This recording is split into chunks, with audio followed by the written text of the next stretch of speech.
Welcome to Seoul, Korea, guys. This is the GSL Team League. I am Doa, and with me is Moltrap, and today we have quite an awesome set of Team League matches. Well, I've got some good news and some bad news for you today, Moltrap. Well, you know I like my dessert first. What's the good news? All right, well, I'm not going to tell you. I'm going to tell you the bad news first. The bad news is that we only have 2 matches today, but the good news is that they're Team League matches, so they're going to be plenty long. We're going to get to see a lot of great games. I love the Team League. Here comes our first team of the day. It is going to be F.United. These guys caused quite a stir last week, didn't they? They certainly did stir the pot, Doa. They were pot-stirring fiends. Mixing things up, doing what no one expected. There they are, giving a bow. And yeah, these guys, you know, last time when we were on the Team League, I think it was Wolf and I that was casting that. We were talking about how much cohesiveness these guys have in a team. And I was talking to Naniwan, Phoenix earlier today, and it sounds like they're all really getting along well. Yeah. Phoenix is telling me they're practicing 12 hours a day. And so yeah, as a team, they're really starting to come together. They were able to win last week against MVP. Yeah, man. And this week they're going up against Slayers, of course. And I know Slayers was a very strong team in the Team League previously. This season hasn't won a single match yet. Yeah, that's... Sorry, go ahead. No, that was it. That's kind of the story of this match is we have the underdogs, the F.United team, who in a way are not the underdogs because Slayers is also an underdog because they got more wins. They haven't really won a match yet this season. Yeah. But anyway, here's the F.United team, kind of a spotlight. Key players Moon and Naniwa. Probably the 2 most successful. Well, I guess Thorzane's actually been relatively successful as well. Oh yeah. All very successful players actually. Anyway. Moon, former Code A player, former GSL Open player, and Thorzane the closer, since he in fact closed things out, closed out 3 of the MVP team last time, even though he didn't actually win the last game. He was the strongest player there as far as results go, and here we have, look at that map, it's just an arrow pointing right at MVP. Yep, that's right, and MVP is playing a little bit later today. They're a second match, MVP versus Prime, but here's F.United. There it is. Only 6 of these guys, half Koreans, half foreigners. Yeah. For those of you that don't know, the F is for Fox, since Soccer, Lin, and oh my gosh, I can't believe I forgot Moon's name. Moonwolf. Moon, of course, probably the most famous Warcraft 3 player ever, even though I just forgot his name right now. Anyway, so they're on We Made Fox team, and then the United is them uniting with 3 foreign players coming here from MLG and other places to participate here in the Team League. That would be, of course, Phoenix, Naniwa, and Thorzane. You know, I was gonna say Moon, Moltrap, but just saying the word Moon made the word Wolf come out of my mouth. Next, I don't know how my brain works. It's just kind of how it is. That would be funny if Wolf was here and he started howling at Moon. Yeah, Wolf, if any of you guys are wondering why he hasn't been around at all this week, he's actually on a little bit of a vacation in Japan. So he'll be back next week. Don't you guys worry. The Moon is the same in Japan as it is in Korea. What? And Wolf is howling at it. Right? I don't know. Okay. I don't know where I was going with that. Anyway, there's F.United. We Made Moon. Yeah, there's the team. And yeah, so I'm really curious to see what happens here, man, because Slayers, they're looking to put a win on the board here. And here's the Slayers theme. Electric Romeo. Ooh. All right. I like it. And the Slayers team walking out. Their theme. There's Slayers, of course, and here's my big question about this match today. Because Slayers is basically out of the running for the playoffs, you know, they're kind of playing for pride right now. Yeah. Are they going to give some of their newer players more playtime? Were you actually going to see more of Frozen, maybe more of Eve, even? You know, who are these guys going to play? I'm really curious to see who they choose. Yeah, well, they are going to be starting off with Tasia, of course, who has had some kind of middling success, I would say. I mean, he obviously went out his first time in the Team League, got an all-kill. Yeah, that's right. And so he's a very strong player, especially against Protoss. Yep. And so he's going to be starting things off, but he's also had, you know, some failures as well. He's gone out in the Team League as well and lost the first match. And so it depends on how well he's playing today, what kind of game he can bring.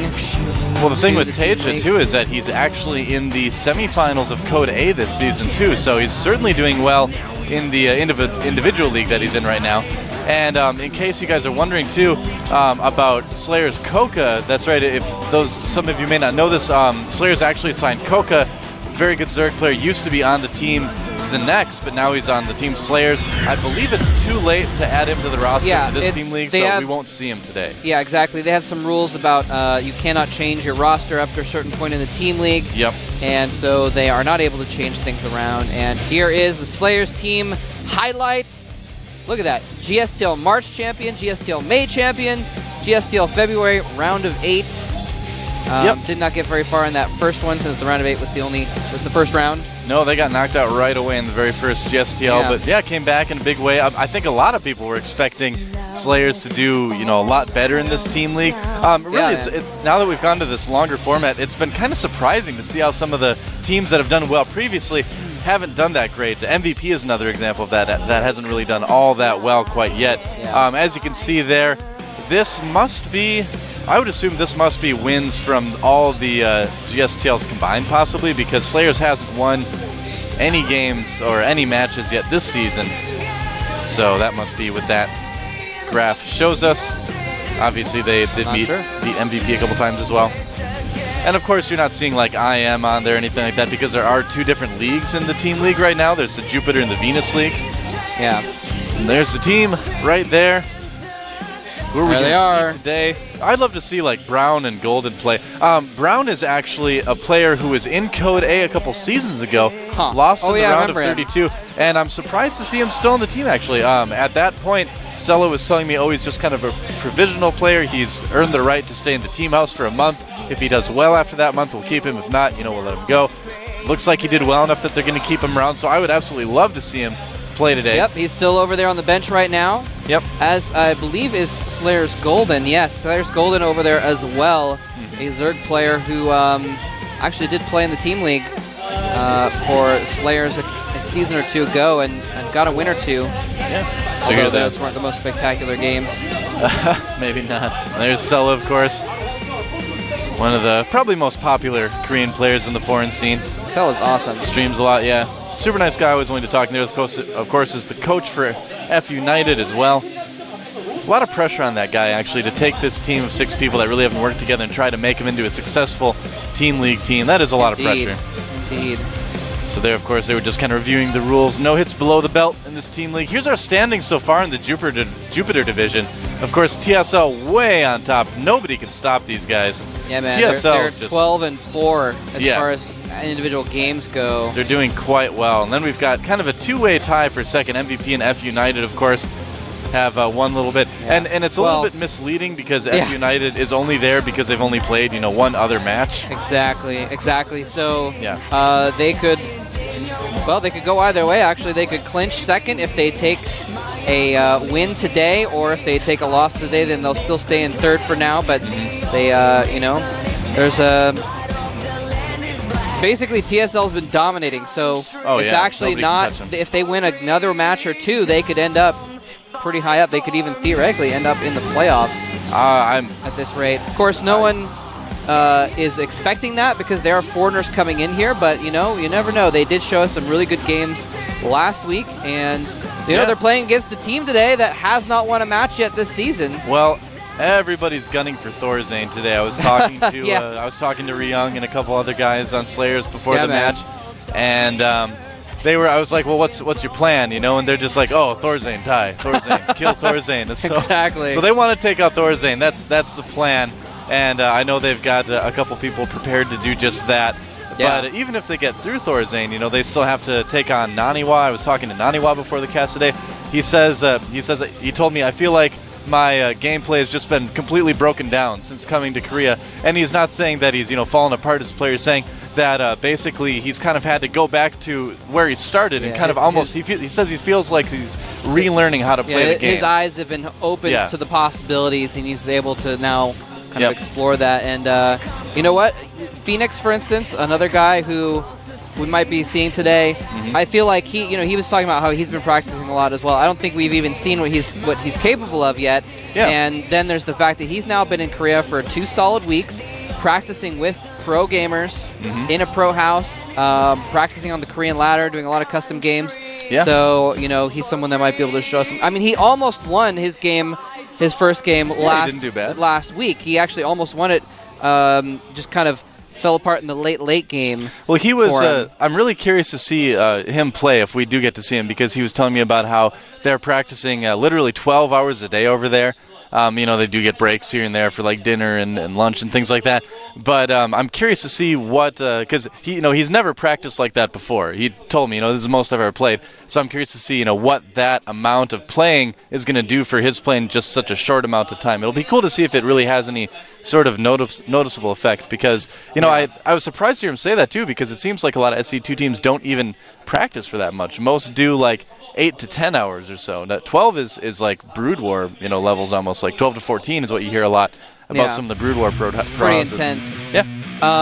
But of course, the first player going out for Team F.United today is going to be Soccer. Yeah. There he is, the man himself. Soccer is a Protoss player, and all the We Made players are all War 3 pros, by the way. So Soccer was a Warcraft 3 pro as well. He has not had too much success thus far in the GSL. He actually got into Code A last season, but was taken out in the round of 32 by Bonbon. And previous to that, he actually, he beat a player named Shuttle from NS Hoso to get into that Code A.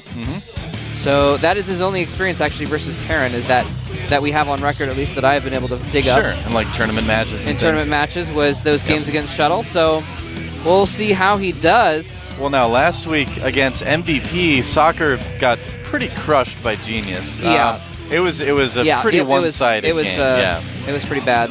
So I don't know. That's why I'm kind of pointing out we don't know how he's going to do versus Terran. Yeah. Basically, although the thing is if you look at Taja's record versus Protoss, it's absolutely phenomenal. Yeah, and there he is, Slater's Taja. Look at that. 9-3 right now. 9-3. Nice win-loss record. And that's actually not even including some wins against Protosses in other tournaments. Yeah, this guy's pretty good. He's definitely one of the many rising stars in the Slayers team. Of course, the Terrans are definitely the strongest race on that team right now, and he's they outnumber the others by like 3 to 1. Well, yeah, that's like StarCraft 2 in Korea in general right now. There's twice as many Terrans as every other race at the moment. That's true. Yep. But I mean, some Terrans do stand out, and he's one of the ones that's starting to, I feel. We'll have to see how he does in the Code A semifinals coming up. He's actually playing another Slayers Terran. He's playing Ganzi. Yeah, there's guaranteed to be a Slayers Terran in the finals of Code A, since Ganji and Taser are playing together. That's right. And, yeah. So anyway, both players are ready to go. There they are facing off. The first map here is going to be on Belshire Beach. And just a reminder to you guys, both the teams rather, pick a player kind of blindly. They don't know who the other player is going to be, so they pick someone to send out first. Yep. And there's often some strategy involved in that. And then the loser, the team of the loser picks who to send out, and they pick the map. So they can decide, all right, well, we've got a special strategy to beat this Protoss if he wins, or what have you. And they can send out specific strategies on certain maps. First map is going to be Belshire Beach. It's going to be a Protoss versus Terran. Tasia versus Soccer. I think Tasia definitely the favorite here. Oh, yeah. Soccer has some proving to do. Can he prove himself here at the GSTL? Let's find out.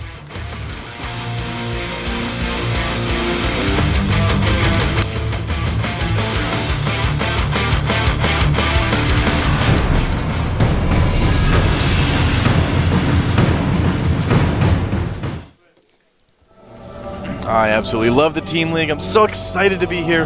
Moltrap, here we have our yellow Protoss team from the Team F.United. He is F.United, Soccer. Whoa, jumping right into that one. That's right. Give me a lot of time there. There's Soccer. War 3 Pro turned StarCraft 2 Pro. How's he going to do today against this guy? Here is our Blue Terran player from the Team Slayers. He's gotten an all-kill in the Team League before. He is Slayers, Taja. Taja, of course, meaning, well, not of course, I didn't find this out until recently. I'm like, oh, of course, his name means prince, or something like that. Something similar, like prince, some sort of royalty. Wants to be the king of Terran, the prince of Terran. The ZeNEX player formerly known as Crown Prince. That's right.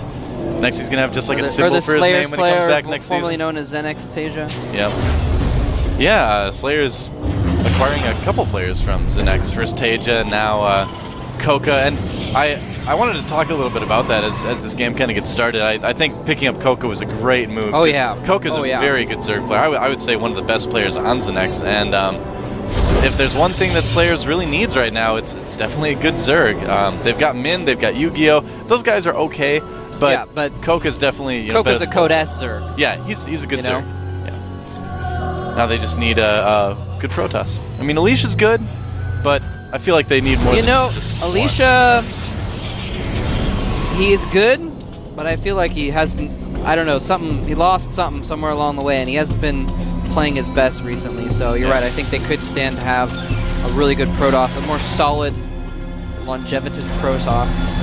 Right. On the team. Although we'll see what Alicia does next season. He was in the round of 16 or round of 8 at one point of Code S. Yeah, I wouldn't be surprised to see him come back. I mean, he's an accomplished Protoss, obviously the most accomplished on the Slayers team right now. But, you know, it's kind of like you mentioned. He was doing well for a while, then the results kind of started to be reduced a little bit, but I wouldn't count him out for sure. So, TVP on Belshire Beach can be kind of interesting. It's kind of a weird map, honestly. It's kind of difficult to do some of those one-base pushes, I think, that we've seen a lot of players do on this map. Just from the games I've seen, they haven't been quite as successful. You can see a command center from Teja kind of being hidden up on the high ground like that. And although I would say that if that bunker gets scouted, that's kind of a good giveaway that it's a gasless, fast expand for Terran. Because that's really one of the only reasons you would blindly make that bunker like that. Yeah. Yep. So, Soccer should know what's going on. Sometimes you see a bunker if they're going for Banshees, I guess. But yeah, you do sometimes too. But yeah, I think it's probably the option that he's going to be thinking of. Now, what we've been seeing Protoss players doing on this map, conversely, as, well, nice little micro against the Zelt there. He might be able to. Chasing it down. Nope, he does let it go. Zelt's down to just 27 hit points. Oh, man. One more volley. I know, man. I would have polished that off. So, what we've seen some Protoss players do, it's kind of a fun thing to do on this map, is you can hide some tech up on that high ground. Kind of tough to scout early on unless you're a Zerg. Yep. 4 more barracks going down for Teja right now, so he's going to be going for a pretty heavy bio push. And no gas yet, actually, interestingly enough. I wonder if he's going to be getting, like, maybe 1 gas a little bit, possibly do some sort of combat shields timing. There's a couple options you can go into, from this 4 barracks opening, but yeah. And now that it's going to be a lot of Marines. Now that he's seen that there's not really much pressure, he has seen the Nexus as well from F.United. Soccer, he's decided, okay, I'm going to salvage that bunker, move out a little bit, take my natural, and then he's just going to start powering off of 4 racks. He has gotten double gas, so he's going to be able to start raking in the gas here pretty soon and start building add-ons and upgrades. Well, he'll probably do 1 add-on, then put down the factory and the starport, get the medevacs rolling. Kind of doubt he would go for something like fast ghosts, although it's possible. We see it every once in a while. A couple stalkers here. Oh, these guys might actually be getting trapped by these Marines. Oh no, they're coming from behind. They came from behind. That's right. Nice, and Teja's going to take out 2. Is he going to get the 3rd? Yes, the Marine actually blocks that stalker. That is a huge loss for Soccer so early in the game. And yeah, when these Marines move in, might be a little bit difficult to hold. Although he does have 3 sentries, I think he might be okay. But yeah, definitely a big misstep by Stalker so early in the game. Yeah, those stalkers. Soccer stalkers. Yeah, that was actually really huge. That was the bulk of Soccer's army, and here he comes in with some Marines now. He's going to chase back that. Oh, the Stalker barely survives. There's that Zealot with no hit points from before is now going to die with the first round. He's actually put all of his units with no hit points in front. Oh, man. Lost that Zealot to those Marines. Those force fields really didn't help him any. Oh, my God. Soccer is in huge trouble right now. He's going to take so much damage from this, even if these Marines do get cleaned up. Look at that, just trying to micro the Stalkers away to kill any Marines he can. Nice Marine micro there, sniping that Zealot before he even kills more than 1 Marine. And this is just the expeditionary force of Teja right here, man. I know. This is just a couple Marines, man. This is trying to pick off some probes now. Yeah. While he has these. Oh, is he going to get? No, the Stalker survives with 12 hit points. But wow, Slayer's Teja just sent out a few units that he happened to have around. Killed everything Soccer had, and in the meantime has gotten Stim, Combat Shields, +1, Marauders, etc., etc. But here's the thing, There's a Dark Shrine going up. Yeah, back I of Soccer's noticed base. that. Kind of the Protoss that gets canceled. Never mind. Yep, well, I don't think it would work anyway. I mean, did he scout the missile turrets that are going up right now at Tage's base? I don't think so, no. Okay, yeah. It's, I mean, if a Terran fast expands against you in your Protoss going Dark Shrine, you're kind of like, oh, I hope he doesn't have any scans, and I hope he didn't build an engineering bay. You know, it's kind of, it's not going to work for like a frontal assault that early in DTs the can game. be a legitimate build, they can be an expansion build, they can be used for pressure and map control, but sometimes they're just the oh crap, oh crap, oh crap. It's a last-ditch effort to try and squeeze an advantage out if you're really in trouble, is to catch them off guard with DTs. So I think that's why he was kind of teching that direction, but he switched it up now. He said, all right, well, Taja's not trying to finish me off at this moment. I'm going to try to draw this out. I didn't lose too many probes, so if he doesn't kill me right now, I should be able to draw this out into a longer game. Yeah, it would have been a very good protection move to have the DTs and things like that. Looks like +1 armor on the way as well as charge, which can be pretty good against Bio. Definitely wants to get more than 2 Zealots before he makes much more Zealot upgrades. So the question is kind of where he's going to go from here. He could go into something like possibly Speedlot Archon. You know, we've seen that quite a bit in TVP lately. I don't feel like it's quite as successful. If your opponent has good EMPs. What is it? You know why? I was just saying, I think I see why he canceled the Dark Shrine, because Taja, I think, scanned and saw it. Oh, okay. That makes more sense then. All right, so it will be Templar Archives. So yeah, I wouldn't be surprised if he went Speedlot Archon, of course, Storm. Quite good against Bio as well, too. And so then, you know, you have a pretty typical kind of mid to late game TVP where you end up with the Terran having Ghosts trying to EMP things and the Protoss trying to get Storms off on things. So it really comes down to kind of a battle of positioning and spellcasters. Here's the thing, though, is Taja actually has a very Marauder-heavy army, which is going to be very, very good against things like Storms and, well, basically just Protoss ground in general, and especially because he's going to have those slows. And, you know, the disadvantage of having not many Marines is you're vulnerable to air, but Taja knows that he can't go air at the same time. You know what, Moltrap? What's going on? You might catch some of this army. Oh, no, he might. Stimming ahead, sniping a sentry. Very nice job there. Yeah, he's going after the sentries, too. Really nice job by Slayer's Taja. Very smart. Yeah, this guy, man, he's getting really good. There's some nice little moves he's doing right now. Picking off a 3rd sentry. A couple of Archons out right now. Oh, that's not so good. Loading up the... Okay, there we go. Nice. Saves most of the Bio there. 1 Zealot didn't get the memo to be on the other side of the force field, apparently. And he's actually going to he needs to be careful about those medevacs. Wow. The Zealot that lived. Narrow escape there for those medevacs. And now Taja needs to kind of fall back, be a little bit safer. He's going to send out a drop. And this is kind of the nice thing about that Speedlot, you know, Archon, Templar sort of composition about Protoss, is that, you know, their Stalkers don't have Blink or anything like that. They're not quite as mobile as some of the other compositions, I feel. A little bit easier to get some drops going on. On the other hand, if the Protoss kind of figures out what you're trying to do, if you're trying to drop a lot, it's really easy to defend drops with small groups of Speedlots, too. So it can kind of backfire against you at the same time. Yes, indeed. Yep. +2 ground armor is almost completed for the Zealots of Soccer, by the way. Here's that drop coming in. Nice. Snipes the Templar that was warping in. I think it was a Templar or a Zealot. And this is not how to defend a drop. It's going to pick off a lot here. No. Warping in units one at a time. Kills some pretty expensive units and then just heads out. Nice little move by Slayer's Taja. That force field is keeping those probes very safe. Yeah, man. I think that might have been a force field that was cast during the battle. It didn't happen anymore. I don't know. I don't know, maybe. Tough to say, but getting taken out there. At the very least, those warping in those single Zealots did distract long enough for his whole army to get back there, and Soccer just chrono boosted his Templar Archives with nothing going on there. Now, Soccer does have a 3rd going, and Taja hasn't quite taken his quite yet. He's just kind of powering 2 bases quite a bit while he waits for his command center drop to finish. Going back in. He's going to feed back it.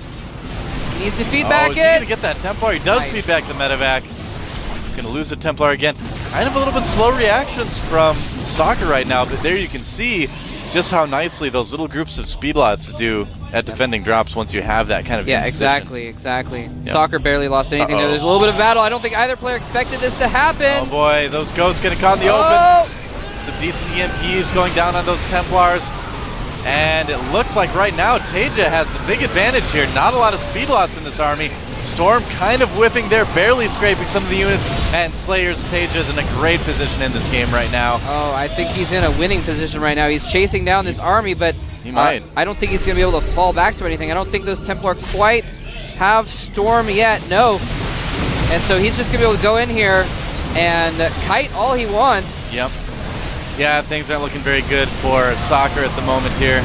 Making a couple Archons, just not very many speed lots. I mean, he was kind of planning on those being a big part of his army, but just couldn't get the numbers high enough to really make that Bioforce worry. And yeah, I think that's going to be it, Moletrap. Yeah, I think we have a GG incoming in any moment now.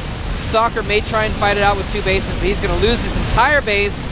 And it's really too bad that he didn't get some better spells off with his Templar. It could have been a lot different story if he'd feed back the Medivacs, which were full of energy. Could have popped them right out of the air before that battle happened.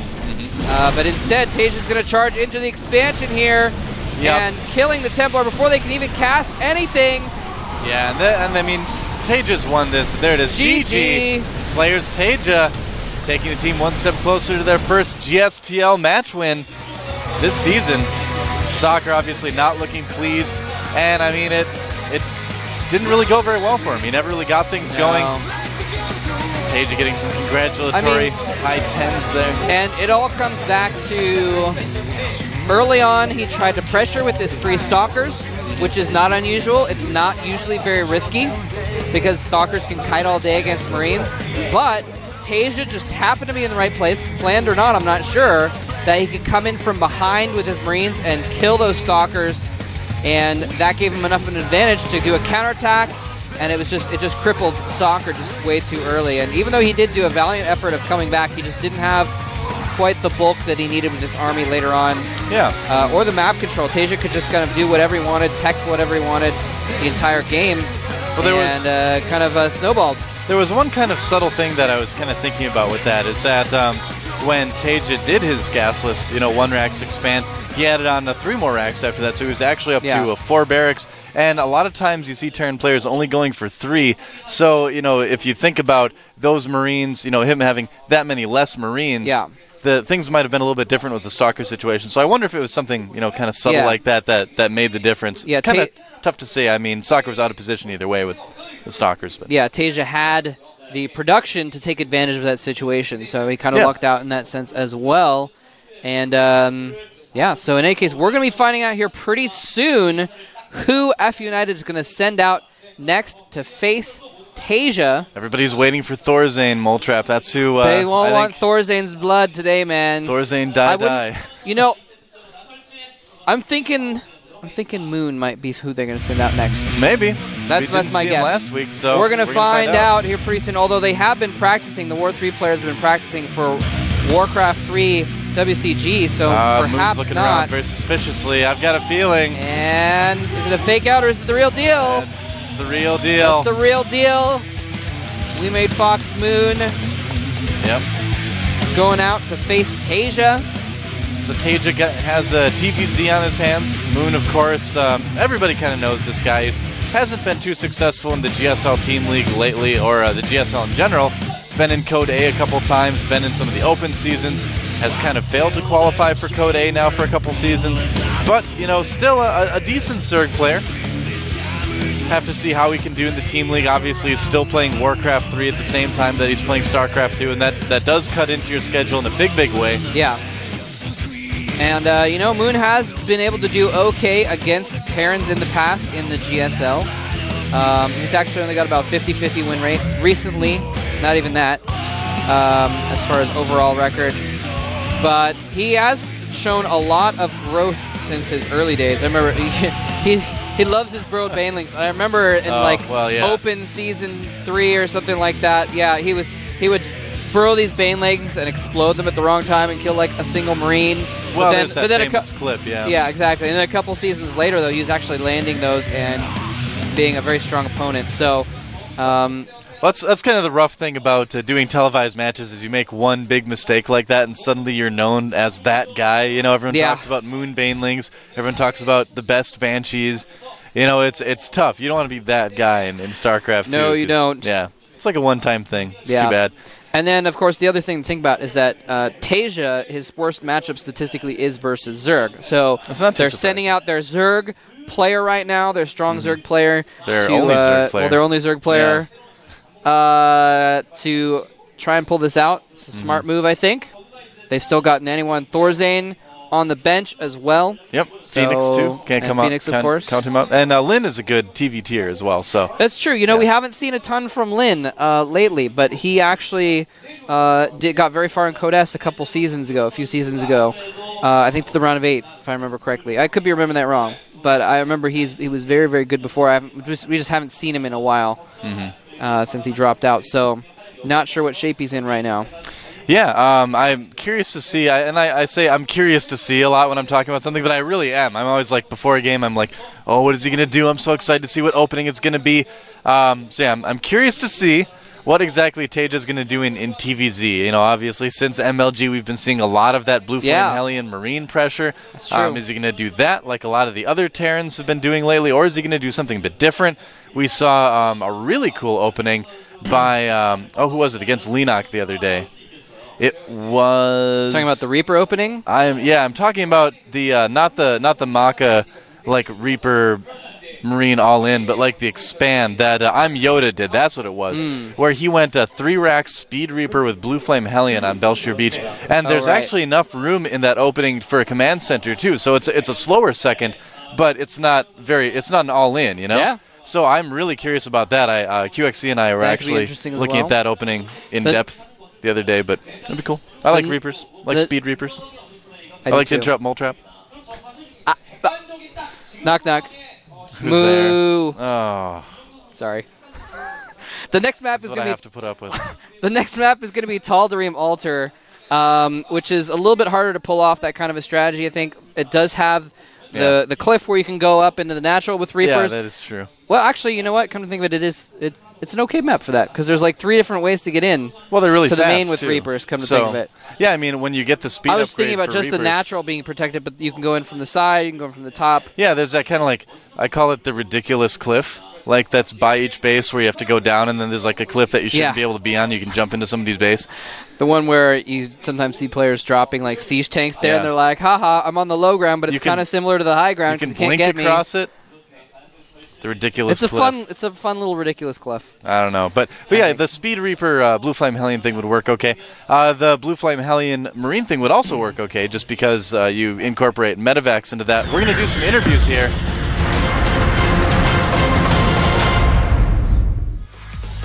외국 선수들이 온지 뭐 며칠 안 돼가지고 좀 연승량이 부족했었고 또 한국 선수들도 워3를 병행해서 연승량이 좀 부족했는데 MVP전을 승리하게 돼가지고 선수들이 자신감을 많이 얻었습니다. 저희가 뭐 딱히 뭐 스나이핑 카드를 뭐 이렇게 준비한 건 없고요. 선수들이 좀 이제 선수층이 얇아서 일단 저희 기존에 있는 뭐 선수들끼리 똘똘 뭉쳐서 저번 MVP전보다는 연습 기간이 길어서 좀 이제 서로 얘기 좀 많이 하고 저희 팀원들끼리 좀 많은 연습을 했습니다. 그래서 MVP 전보다는 조금 이제 자신감 있게 선수들이 이번에 임할 수 있을 것 같아요. 이번에 슬레이어스와 경기를 하게 됐는데 저희가 이제 테란이 강팀인 이제 슬레이어스 팀을 상대로 테란전을 많이 준비했습니다. 오늘 테란전 많이 준비했으니까 좋은 경기 부탁드립니다. 네.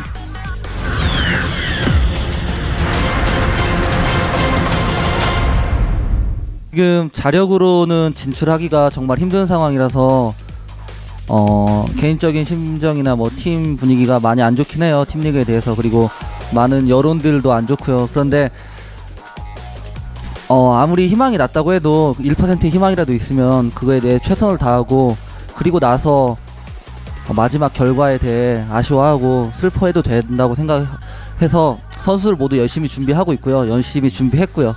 다만 승부의 세계라는 게 알 수 없는 거기 때문에 그거에 대한 그 노력이 없었다고까지는 생각되지 않습니다. 네, F.United 팀이 그 국내 선수와 해외 선수들이 잘 갖춰진 팀이기 때문에 분석하는데 약간 애를 먹긴 했는데 그래도 해외 선수들은 제가 많이 VOD나 리플레이를 많이 찾아보면서 그 선수에 대해 이제 약한 부분이나 이런 것을 중점적으로 선수들한테 요구를 했고요.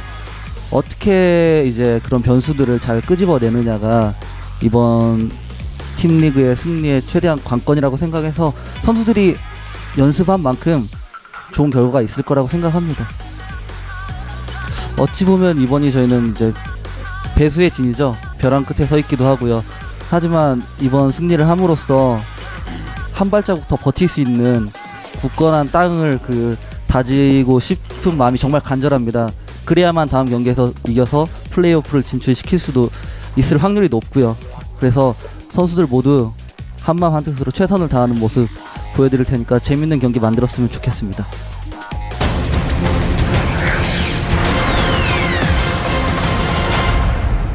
All right, that's another interesting dynamic to think about this match, actually. The fact that Slayer's morale is kind of low right now because they've been doing poorly in the team league. Yeah. And on the other hand, you know, F.United's morale might be kind of high right now, doing pretty well. Thorzen getting some water, walking right behind us right now. Yep.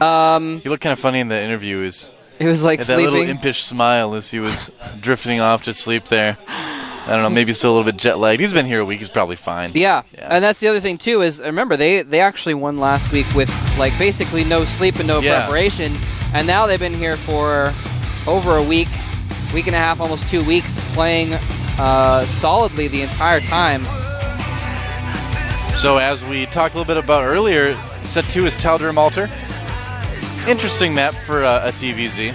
A lot of Terrans have been a little bit struggling in the matchup lately. There's been kind of a lack of innovation in TVZ.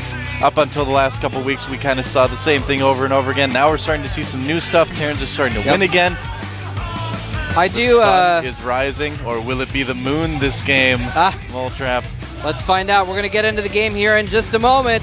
F.United down a game. Can they tie it up?